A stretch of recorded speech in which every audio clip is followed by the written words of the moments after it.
నమస్తే, welcome to question hour. America అధ్యక్షుడు Trump కు ఊరట కల్పిస్తూనే సుప్రీంకోర్టు వరుస షాకులు ఇచ్చింది. స్వతంత్ర ప్రభుత్వ సంస్థల అధికారులను ఎప్పుడైనా తొలగించే అపరిమితమైన అధికారాలను ట్రంప్ కు కట్టబెట్టింది. స్వతంత్ర ఏజెన్సీల విషయంలో 91 ఏళ్లుగా ఉన్న చట్టపరమైన నిబంధనలను సుప్రీంకోర్టు కొట్టివేసింది. ఫెడరల్ రిజర్వ్ విషయంలో ఆయనకు షాక్ ఇచ్చింది. Federal reserve board member Lisa cook ను తొలగించే అధికారం ట్రంప్ కు లేదని చెప్పింది. ఫెడరల్ రిజర్వ్ అనేది దేశ ఆర్థిక వ్యవస్థను శాసించే అత్యంత స్వతంత్ర సంస్థ అని, ఈ విషయంలో అధ్యక్షుడు ఇష్టారాజ్యానికి తావులేదని కోర్టు స్పష్టం చేసింది. సరైన విచారణ, నోటీస్ లేకుండా కేవలం ఆరోపణలతోనే ఆమెను తొలగించడం కుదరదని చెప్పింది. సుప్రీంకోర్టు ఇచ్చిన అధికారాలను ట్రంప్ సమర్థవంతంగా వినియోగించుకుంటారా లేదా స్వతంత్ర సంస్థల విషయంలో ట్రంప్ కు పూర్తి అధికారాలు ఇవ్వటం సరైన నిర్ణయమేనా?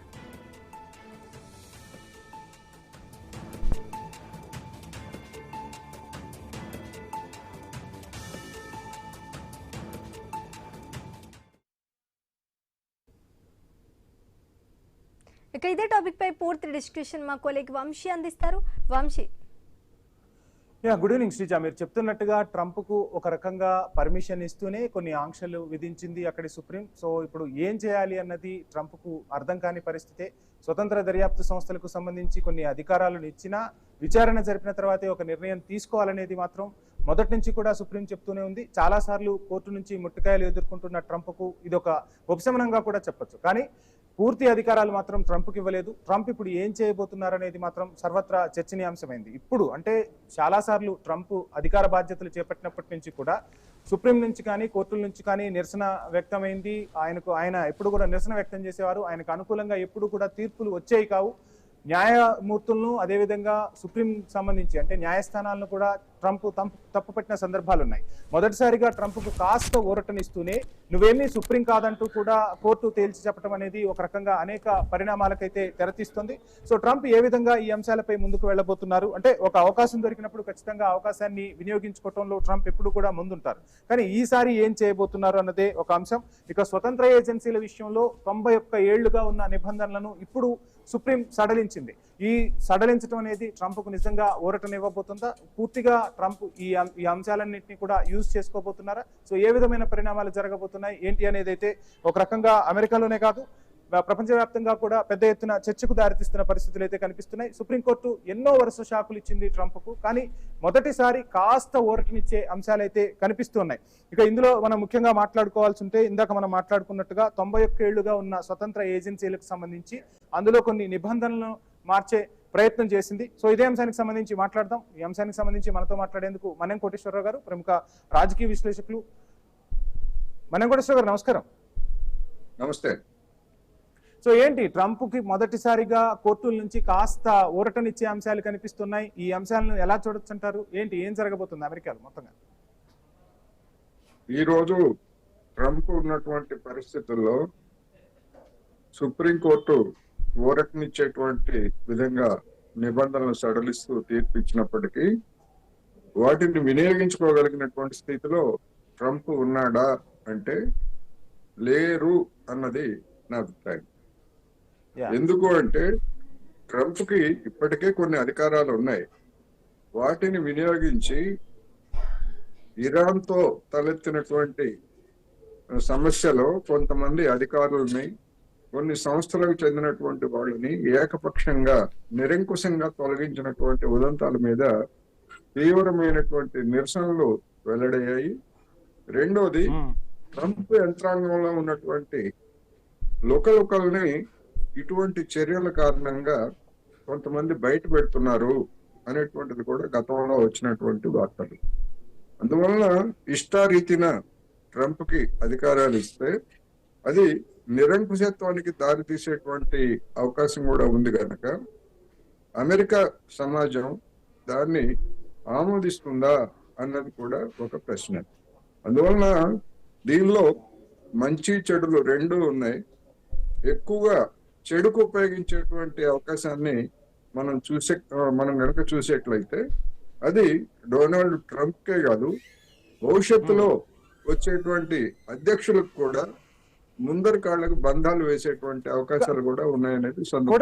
కోటేశ్వర్ ఇక్కడ ఒక అంశం చూస్తే మనం ఫెడరల్ రిజర్వ్ బోర్డు ఎవరైతే కుక్కున్నారో ఆమెను విచారణ లేకుండా సరైన ఆధారాలు చూపించకుండా ఆమెను తొలగించడం అనేది సాధ్యం కాదు అని సుప్రీంకోర్టు తేల్చి చెప్పింది. కానీ చాలా మంది విషయంలో ట్రంప్ ఇప్పటికే అలాంటి నిర్ణయాలు తీసుకున్నారు. ఆ నిర్ణయాలన్నీ కూడా ఇప్పుడు ఒకసారి ఏమైనా పునఃసమీక్ష చేసుకోవాల్సిన అవసరం ఏర్పడుతుందంటారా?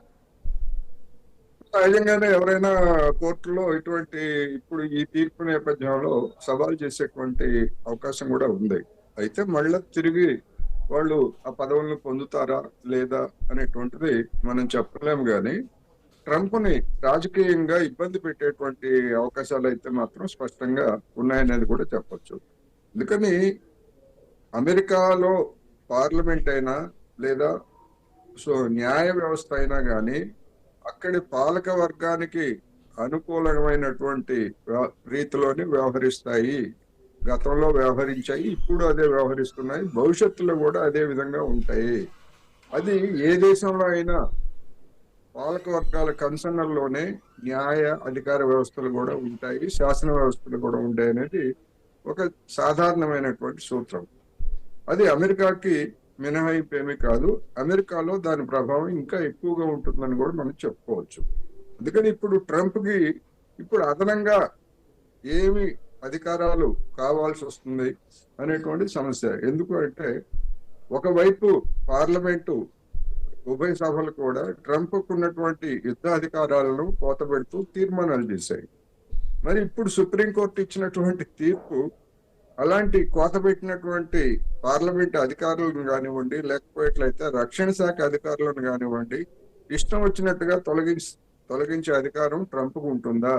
అందుకని రాబోయేటువంటి రోజుల్లో దీని మీద తలెత్తేటువంటి చట్టపరమైనటువంటి సవాళ్లు ఎట్లా ఉంటాయి ఏమిటనేటువంటిది మనం చూసిన తరువాతనే దీని మంచి చెడ్డలు మనకు అర్థం అవుతాయి అనేది నా అభిప్రాయం. టారిఫ్ల విషయంలో కానీ, కొన్ని దేశాలకు సంబంధించిన విషయం కానీ, కొన్ని ఆ దేశంలో అదేవిధంగా విదేశాలకు సంబంధించిన విషయాల్లో కానీ చాలా సందర్భాల్లో ట్రంప్ అటు ఆ న్యాయస్థానాల నుంచి ఓ రకంగా మొట్టికాయలే తిన్నారు. సో ఈ అంశాన్ని ఎలా చూడొచ్చు? అంటే కాస్త ఉపశమనంగా చూడొచ్చు అంటారా? గత అంశాలు కూడా మనం చూసాం. టారిఫ్ల విషయంలో ఖచ్చితంగా కోర్టు ఆ టారిఫ్లు ఏవైతే విధించారో వాటన్నింటినీ రిటర్న్ చేయాలన్న అంశాన్ని కూడా తెర మీదకు తెచ్చింది. మరలా ఇప్పుడు ఆ అంశాలన్నీ కూడా మరోసారి తెరపైకి వచ్చే అవకాశాలు కనిపిస్తాయంటారా కోటేశ్వర గారు? అమెరికా రాజ్యాంగంలో నిబంధనావళిలో ఉన్నటువంటి లోపాలను ఆసరాగా చేసుకొని మరొక రూపంలో దిగుమతి చేసుకునేటువంటి వస్తువుల మీద పన్నులు విధించేటువంటి అవకాశాలు కూడా ట్రంప్కు ఉన్నాయి. వాటిని మేము పరిశీలిస్తున్నాము. భారత్తో సహా అలాంటి పన్నులు విధించేటువంటి అవకాశాలు ఉన్నాయనేటువంటిది గత 2 వారాల్లో వచ్చినటువంటి వార్తల సారాంశం. అందుకని పన్నుల విధింపు అనేటువంటిది కోర్టుల్లో అయినా లేకపోయినా కానీ మొత్తం మీద చూసుకున్నప్పుడు పన్నులు విధిస్తే ఎవరికి నష్టం అంటే అమెరికాకే నష్టం. ఆ నష్టాన్ని మరి న్యాయ వ్యవస్థలు ఏ విధంగా సమర్థిస్తాయి? ఎందుకంటే మనకి స్పష్టంగా కనిపించాయి కదా, పన్నులు విధించామనగానే ధరలు పెరిగిపోయాయి అమెరికాలో వివిధ వస్తువుల ధరలు. అందుకని అది వ్యాపార వర్గాలు వ్యతిరేకించాయి, న్యాయ వ్యవస్థ కూడా వ్యతిరేకించింది. అంటే దాని అర్థం ఏంటంటే అది అమెరికాకు నష్టదాయకం అనేటువంటి సూచన దానిలో దాగుంది. అయినా కానీ తన సంక్షోభాన్ని ఏదో విధంగా ఇతరుల మీద నెట్టాలనేటువంటి ట్రంప్ యత్నాలను మనం తక్కువగా చూడకూడదు. ఏ క్షణమైనా అలాంటి ప్రత్యేక అధికారాలను వినియోగించుకునేటువంటి అవకాశాలు కూడా ఉన్నాయన్నది స్పష్టం. బహుశా అందుకనే మన దేశంతో కుదురుతుంది అనుకున్నటువంటి ఒప్పందం గత కొద్ది సంవత్సరాలుగా వాయిదా పడింది. ఇప్పుడు కూడా ఇదిగో అదిగో అన్నటువంటి ఒప్పందం కూడా ఇంతవరకు ఖరారు కాలేదని కూడా మనం గమనించాలి. కోటేశ్వర గారు, 91 ఏళ్లుగా ఉన్న స్వతంత్ర ఏజెన్సీలకు సంబంధించిన చట్టాన్ని అమెరికాలో అసలు ఇప్పుడు ఎందుకు సవరించాల్సి వచ్చింది? సో ఇది ఒక రకంగా ట్రంప్ విజయంగా చూడాల్సి ఉంటుందా, లేదు అక్కడ మార్పులకు అనుగుణంగానే సుప్రీం ఇటువంటి నిర్ణయాలు తీసుకుందా? ఈ నిర్ణయాలతో ట్రంప్ ఏం చేయబోతున్నాడు అనుకోవచ్చు భవిష్యత్తులో? ట్రంప్ అధ్యక్షుడికి ఉన్నటువంటి అధికారాలని చెప్పింది తప్ప ప్రత్యేకంగా ట్రంప్ కి మాత్రమే ఇవి వర్తిస్తాయి, ట్రంప్ వరకే అనేటువంటిది అది తీర్పు కాదు. అధ్యక్ష స్థానంలో ఎవరున్నా గానీ అది వాళ్ళకి కూడా వర్తిస్తాయి. అయితే ట్రంప్ హయాంలో ఆ తీర్పు వచ్చింది కనుక వాటిని ఆ తీర్పు ప్రకారం ఎట్లా వ్యవహరిస్తారనేటువంటిది మనం చూడాల్సి ఉంది. అందుకని నేను ముందే చెప్పినట్టుగా అధికారం వచ్చింది కదా అని ఇష్టారీతిన వ్యవహరించేట్లయితే ట్రంప్ కి అధికార యంత్రాంగంలోనే ప్రతిఘటన వచ్చేటువంటి అవకాశాలు కూడా మనం కొట్టిపారేలేము. ఎస్. సో ఇప్పటికే చాలా మంది అప్పుడు అంటే అధికారానికి రాకముందు ఆయన ఎన్నికల ప్రచారంలో చాలా దగ్గరగా అత్యంత సన్నిహితంగా ఉన్న చాలా మంది కూడా ట్రంప్ ప్రభుత్వం ఏర్పడిన తర్వాత కొద్ది రోజులకే ఒక్కొక్కళ్ళుగా దూరం అవుతూ వచ్చారు. సో ఇంకా ఇటువంటి స్వతంత్ర ఏజెన్సీలకు సంబంధించి కూడా పూర్తి హక్కులు ట్రంప్కి వచ్చిన తర్వాత ట్రంప్ మనస్తత్వాన్ని చూసినా, ట్రంప్ వ్యవహార శైలిని చూసినా ఒక బిజినెస్ మ్యాన్ స్టైల్లోనే ఉంటుంది తప్ప ఒక రాజకీయ నాయకుడి కన్నా ఒక బిజినెస్ మ్యానే ఎక్కువగా కనపడుతూ ఉంటాడు. సో ఇటువంటి నేపథ్యంలో ఈ కొత్త అధికారాలు ఇంకా ట్రంప్ను ఒక రకంగా టెంపర్ చేస్తాయనుకోవచ్చా, లేదు వీటిని అనుకూలంగా మార్చుకుని పరిపాలన సాగిస్తాడనుకోవచ్చా? అనుకూలంగా మార్చుకోవడం అంటే దాని అర్థం రాజీ పడటం. మరి ట్రంప్ రాజీ పడతారా? ఎందుకంటే ఇరాన్ మీద దాడుల్ని వ్యతిరేకించినటువంటి ఉన్నతాధికారులందరినీ కూడా గడిచినటువంటి 3 మాసాల్లో ఏదో ఒక శాఖతో ట్రంప్ తొలగించాడు. ఇటువంటి పరిస్థితుల్లో రాబోయేటువంటి రోజుల్లో, ఎందుకంటే అమెరికా ఒక ఇరాన్ తో జరిగినటువంటి దాడుల్లో అది దెబ్బతిని అనివార్యమై వెనక్కి తగ్గింది తప్ప రాబోయేటువంటి రోజుల్లో అమెరికా యుద్ధోన్మాదం అనేటువంటిది అది వెంటనే ఆగిపోయేటువంటిది కాదు. మరొక రూపంలో తలెత్తేటువంటి అవకాశం ఉంది. రెండోది, అక్కడ ఫ్యాసిస్టిక్ ధోరణులు కూడా పెరుగుతున్నాయి అనేటువంటిది అమెరికా నుంచి వస్తున్నటువంటి అనేక మంది విశ్లేషణ. ఈ నేపథ్యంలో చూసినప్పుడు అది మరింత ఫ్యాసిస్టిక్ టెండెన్సీస్ వైపు కనుక దారి తీసేట్లయితే అమెరికా సమాజంలో ఇప్పటికే ఉన్నటువంటి డెమోక్రటిక్ సోషలిస్టుల యొక్క ప్రాధాన్యత ఇంకా పెరిగేటువంటి అవకాశం కూడా ఉన్నది. తాజాగా జరిగినటువంటి ప్రైమరీస్ లో డెమోక్రటిక్ సోషలిస్టులు డెమోక్రటిక్ పార్టీ అభ్యర్థులుగా ఎంపిక కావడంతో డొనాల్డ్ ట్రంప్ గత వారంలో వాళ్ళంతా కమ్యూనిస్టులు, దేశానికి కమ్యూనిజం ముప్పు వచ్చింది అని చేసినటువంటి వ్యాఖ్యలను కూడా మనం ఈ సందర్భంగా గమనించాలి. అందుకని ఎట్లా ఉపయోగిస్తాడనేటువంటి దాన్ని బట్టి మాత్రమే ఈ అధికారాన్ని లేదా సుప్రీంకోర్టు తీర్పుని మనం చూడాల్సి ఉంది. అది రాబోయే రోజుల్లో ట్రంప్ వ్యవహార శైలిని బట్టి మాత్రమే మనం సరిగా ఒక అంచనాకు రాగలం. ఇప్పుడు ఒక అమెరికానే కాదు, చాలా సందర్భాల్లో చాలా దేశాల్లో, భారత్ లాంటి ప్రజాస్వామ్య దేశాల్లో కూడా చాలా సందర్భాల్లో న్యాయస్థానాలను మేనేజ్ చేస్తూ ఉన్నారు, న్యాయ వ్యవస్థలను మేనేజ్ చేస్తున్నారన్న టాక్ వినిపిస్తుంది. సో ప్రపంచవ్యాప్తంగా కూడా కొంత న్యాయ వ్యవస్థలకు సంబంధించి మార్పులు రావాల్సిన అవసరం ఉందంటారా? అంటే ప్రభుత్వాలు మారుతూ ఉంటాయి, వ్యవస్థలు ఎప్పటికీ శాశ్వతం, కానీ ఆ వ్యవస్థల్లో కూడా రాజకీయాలు అదేవిధంగా నాయకత్వం అనేది చొరబడుతూ ఉంది. సో ఎలా చూడొచ్చు అంటారు? ఒక అడ్డుకట్ట అనేది పడాల్సిన సమయం ఆసన్నమైందంటారా? అడ్డుకట్ట ఎవరు వేస్తారు? న్యాయస్థానాలకి. ఇప్పుడు న్యాయస్థానాలు స్వతంత్ర ప్రతిపత్తి కలిగినవి, లేదా శాసన వ్యవస్థ స్వతంత్ర ప్రతిపత్తి కలిగింది, లేదా అధికార యంత్రాంగం స్వతంత్ర ప్రతిపత్తి, ఇవన్నీ మనం చెప్పుకోవడానికి బాగానే ఉంటాయి. కానీ ఇవే న్యాయస్థానాలు వివిధ అంశాల మీద పరస్పర విరుద్ధమైనటువంటి తీర్పులు ఇచ్చినటువంటి ఉదంతాన్ని మన దేశంలోనూ చూడొచ్చు, ప్రపంచవ్యాప్తంగానూ చూడొచ్చు. అందుకని విధానాలను, ఇప్పుడు ఉదాహరణకు ప్రైవేటీకరణ విధానానికి సంబంధించి ఎవరైనా మనం సుప్రీంకోర్టులో కేసు వేశారనుకోండి, అది ప్రభుత్వ విధానం కనుక దాన్ని మేము జోక్యం చేసుకోలేము. ఆ విధానంలో ఏమైనా లోపాలు లేకపోతే ఇంకోటి ఉంటే దాని గురించి అడగండి అంటాయి తప్ప ఆ విధానాన్ని కొట్టేసేటువంటి అవకాశం ఇవాళ సుప్రీంకోర్టులో కూడా లేవు. అందుకనే ప్రభుత్వాలు ఏవైతే విధానాలు రూపొందిస్తాయో వాటికి అనుగుణంగానే న్యాయ వ్యవస్థలు కూడా పనిచేస్తాయి తప్ప లేదు ఇది గతంలో మేము ప్రైవేటీకరణకి కాంగ్రెస్ హయాంలో వ్యతిరేకించారు, నెహ్రూ హయాంలో పెట్టారు అని ఇప్పుడు ఆ విధమైనటువంటి తీర్పులు ఇచ్చే అవకాశాలు లేవు. అందుకని విధానాలకు అనుగుణంగానే కోర్టులు కూడా ఉంటాయి. అమెరికాలో కూడా అదే జరుగుతా ఉంది ఇప్పుడు అనేది చెప్పచ్చు.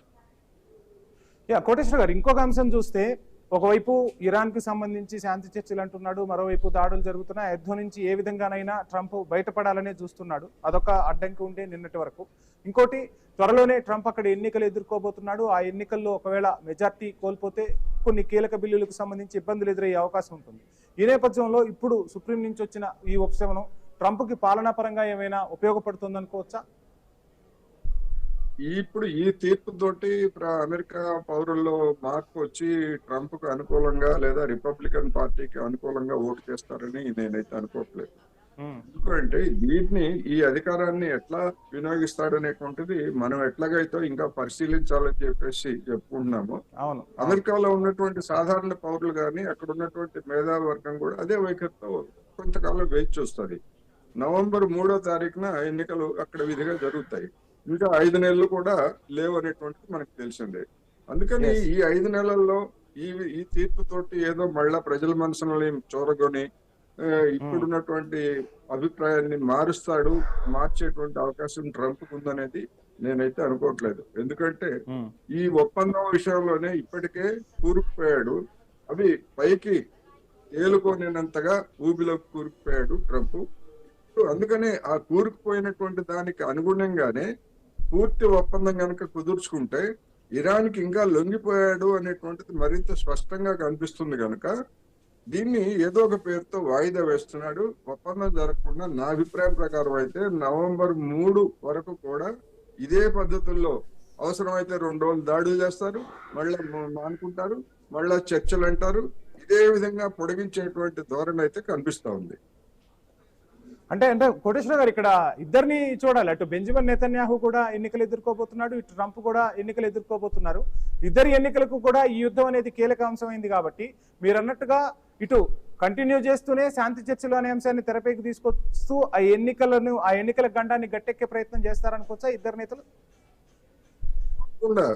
అక్టోబర్ లో నెతన్యాహుకి పార్లమెంట్ ఎన్నికలు ఉన్నాయి. అందుకనే లెబనాన్ విషయంలో లెబనాన్ మీద దాడులు చేసి అక్కడ ఉన్నటువంటి హిజ్బుల్లాని నిరాయుధం చేస్తాను, మా ప్రతాపం చూపిస్తాను అని చెప్పి గొప్పలు చెప్పినటువంటి నెతన్యాహుకి అక్కడ అది సాధ్యం కావట్లేదు. అందుకని ఆ హిజ్బుల్లా తోటి లేదా ఆ లెబనాన్ తోటి ఒప్పందం చేసుకుంటే అది ఇజ్రాయేలీలు దాన్ని క్వశ్చన్ చేసేటువంటి అవకాశం ఉంది, ఏమి సాధించారు మీరు అని. అందుకని ఇరాన్ విషయంలో కానీ లెబనాన్ విషయంలో కానీ ఇజ్రాయెల్కి ఆ ఇబ్బంది ఉంది. అదే ఇబ్బంది ట్రంప్ కూడా ఉంది. అందుకనే దోబూచులాడుతూ దాగుడు ముద్దలాడుతూ ఏదో ఒక సాకుతోటి దాడులు చేయటం, ఒప్పందాన్ని ఉల్లంఘించారని ఇరాన్ మీద లేకపోతే హిజ్బుల్లా మీద నెపం మోపటం, ఇదంతా కూడా ఒక పెద్ద గేమ్, ఒక పెద్ద నాటకంలో భాగంగా జరుగుతూ ఉంది. రెండు దేశాల్లో కూడా అధికార పక్షం ఎన్నికల్లో ఓట్లు పొందడానికి వేస్తున్నటువంటి స్కెచ్ ఇది అనేది నా అభిప్రాయం. కోటేశ్వర గారు, అంటే ఒకవైపు ట్రంప్ కి స్వతంత్ర సంస్థలకు సంబంధించి ప్రభుత్వ సంస్థలకు సంబంధించి కొన్ని కీలక నిర్ణయాలు తీసుకునే అధికారం వచ్చింది. అడ్మినిస్ట్రేషన్ లో ఇంకా దూకుడుగా వెళ్లే అవకాశాలు, అంటే మీరు చెప్తున్నట్టుగా కొద్ది రోజులు గడిస్తే గానీ ఏంటి ఏ అంశాలు తెరపైకి వస్తాయనేది తెలియదు.